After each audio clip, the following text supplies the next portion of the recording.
त्या माणसाला इथे शेवटचा घास खाता आला नाही आणि तुम्ही पैसा म्हणजे सगळं काही समजतायत. शेवटचा घास तो खाऊ शकला नाही.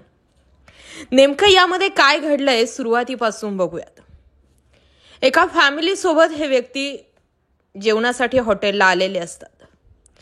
बराच वेळ ती मोबाईल बघत असतात. सगळं काही व्यवस्थित आणि स्वस्त सुद्धा असतात. बराच वेळ मोबाईल पाहून झाल्यानंतर त्यांच्या समोर त्यांची जेवणाची प्लेट येते. या सगळ्या प्रोसेसमध्ये बराचसा वेळ जातो. जेव्हा समोर ताटली येते, ते ताट भरलेलं असतं, त्याच्यात सगळे पदार्थ ठेवलेले असतात. ती व्यक्ती तो घास खाणारच होती आणि लगेच त्या व्यक्तीला अटॅक येतो. काही क्षणाचाही वेळ लागला नाही ना जीव जाण्यासाठी. आणि आपण लोक आयुष्यभर पैसा, insurance, health insurance, bank balance, FD का तर भविष्यासाठी. प्रॅक्टिकली विचार केला तर सोबत आपण काही घेऊनच जाऊ शकत नाही.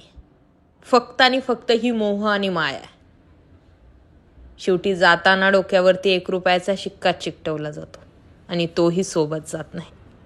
सांगण्याचा उद्देश समजला असेल तर व्यक्त व्हा आणि या व्हिडिओवरती जास्तीत जास्त प्रतिक्रिया जरूर द्या आणि हा व्हिडिओ जरूर शेअर करा.